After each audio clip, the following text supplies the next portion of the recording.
മലപ്പുറം ശ്രീ കാടാമ്പുഴ ഭഗവതി ക്ഷേത്രത്തിലെ തൃക്കാർത്തിക പിറന്നാൾ സദ്യയുടെ ഒരുക്കങ്ങൾ പൂർത്തിയായി. വൃശ്ചിക മാസത്തിലെ കാർത്തിക നാളാണ് കാടാമ്പുഴ ഭഗവതിയുടെ പ്രതിഷ്ഠാദിനമായി ആഘോഷിക്കുന്നത്. ഡിസംബർ 13 വെള്ളിയാഴ്ചയാണ് ഈ വർഷത്തെ തൃക്കാർത്തിക. പുലർച്ചെ 3 മുതൽ ക്ഷേത്രത്തിൽ തൃക്കാർത്തിക ദീപം തെളിയിക്കും. തുടർന്ന് ഭക്തർക്ക് ദർശന സൗകര്യമുണ്ടായിരിക്കും. ക്ഷേത്രത്തിലെ പ്രധാന വഴിപാടായ മുട്ടറുക്കൽ ഉച്ചയ്ക്ക് 2 മുതൽ മാത്രമേ ആരംഭിക്കുകയുള്ളൂ. രാവിലെ 10 മുതൽ ദേവസ്വം ഗ്രൗണ്ടിൽ പ്രത്യേകം തയ്യാറാക്കിയ പന്തലിൽ പിറന്നാൾ സദ്യ ആരംഭിക്കും. ജില്ലാ ഭരണകൂടത്തിന്റെയും ശുചിത്വ മിഷന്റെയും നിർദ്ദേശപ്രകാരം ഇത്തവണ പൂർണ്ണമായും ഗ്രീൻ പ്രോട്ടോകോൾ പാലിച്ചുകൊണ്ടാണ് പിറന്നാൾ സദ്യ വിളമ്പുക.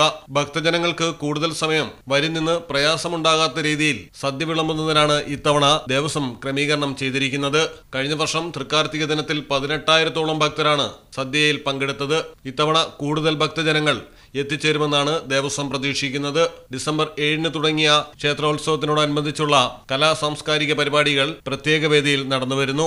ഇത്തവണ ഇലസദ്യ ഒഴിവാക്കി പൂർണ്ണമായും ബുഫേ സമ്പ്രദായം നടപ്പിലാക്കാനുള്ള ദേവസ്വത്തിന്റെ തീരുമാനത്തിനെതിരെയുള്ള പ്രതിഷേധങ്ങൾ അവസാനിച്ചെന്നും എല്ലാവരും സഹകരണ മനോഭാവത്തോടെ മുന്നോട്ടു പോകുമെന്നും Malabar Devaswom board president MR Murali പറഞ്ഞു. കഴിഞ്ഞ വർഷം ഏതാണ്ട് 20,000-ലധികം ഭക്തർ ഭക്ഷണം കഴിക്കുന്നതിന് തന്നെ ഉണ്ടായിരുന്നു എന്നുള്ളതാണ് ഒരു കണക്ക്. അതിലേറെ പേർ, ഏതാണ്ട് 1,00,000-ലധികം ആളുകൾ ആ ഒരു ദിവസം ദർശനം നടത്തി പോയിട്ടുണ്ട്. അപ്പോൾ ആ നിലയിലുള്ള ഒരു തിരക്ക് ഇത്തവണയും ന്യായമായും പ്രതീക്ഷിക്കുന്നുണ്ട്. അതിൽ കൂടുതൽ ഭക്തർ വരും, 1,00,000-ലധികം പേർ വരും എന്നാണ് ഏതാണ്ട് കണക്കാക്കുന്നത്.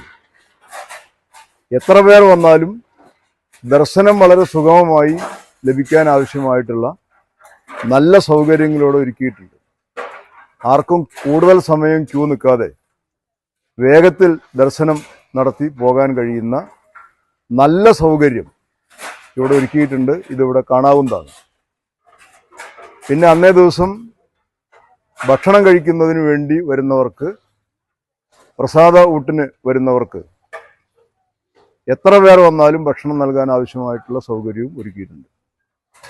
കാടാമ്പുഴ ക്ഷേത്രത്തിൽ ഇപ്പോൾ തന്നെ എല്ലാ ദിവസവും ഭക്ഷണം നൽകി വരുന്നുണ്ട്.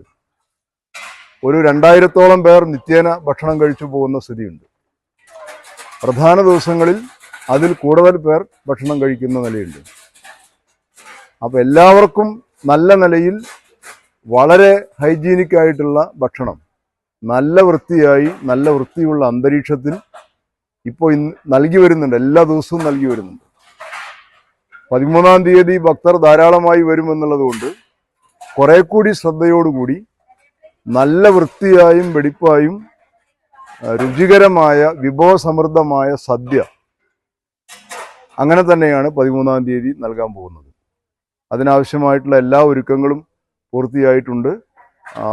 നല്ല നിലയിൽ എല്ലാ ഭക്തർക്കും തൃപ്തിയാകുന്ന നിലയിലുള്ള ഒരു മഹോത്സവമായിട്ട് തൃക്കാർത്തിക ഉത്സവം മാറും എന്ന പ്രതീക്ഷയാണുള്ളത്. അത് ചില തെറ്റിദ്ധാരണകളുടെ അടിസ്ഥാനത്തിലുള്ളൊരു പ്രതിഷേധം വന്നതാണ്.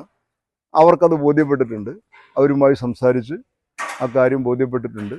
ആ പ്രതിഷേധക്കാരെല്ലാം തന്നെ കാര്യം ബോധ്യപ്പെട്ട് സമ്മതിച്ചിട്ടുണ്ട്. ഇവിടെ ദേവസ്വം ജീവനക്കാരും മറ്റ് ഡിപ്പാർട്ട്മെൻറ്റുകളുടെ എല്ലാ നിലയിലുമുള്ള സഹായമുണ്ട്. വാട്ടർ അതോറിറ്റി, പോലീസ്, ഫയർഫോഴ്സ് ഇങ്ങനെ തുടങ്ങിയ എല്ലാ ഡിപ്പാർട്ട്മെൻറ്റും വളരെ സജീവമായി രംഗത്തുണ്ട്. ക്ഷേത്ര ജീവനക്കാരാകെ ഇതിൻ്റെ ചുമതല എടുത്തുകൊണ്ട് എക്സിക്യൂട്ടീവ് ഓഫീസറുടെ നേതൃത്വത്തിൽ രംഗത്തുണ്ട്. എല്ലാം ഭംഗിയായി നടക്കുന്നതിന് എല്ലാവരുടെയും സഹായ സഹകരണങ്ങൾ അഭ്യർത്ഥിക്കുകയാണ്. മലയാളം ടെലിവിഷൻ, കാടാമ്പുഴ. പ്രകൃതിദത്തമായ ചേരുവയാൽ തയ്യാറാക്കുന്ന അൽദാൻ കപ്പലണ്ടി മിഠായി ഇനി രുചിയുടെ പുതിയ രസത്തിലേക്ക് നിങ്ങളെ നയിക്കും. എങ്ങും എവിടെയും ഇനി അൽദാൻ കപ്പലണ്ടി മിഠായി മാത്രം. നാവിലൂറും രസം, മനസ്സു നിറയും സ്വാദ്. ഇനി ഇതൊന്നു മാത്രം. അൽദാൻ കപ്പലണ്ടി മിഠായി, മധുരത്തിന്റെ പുതിയ പര്യായം. അൽദാൻ കപ്പലണ്ടി മിഠായി.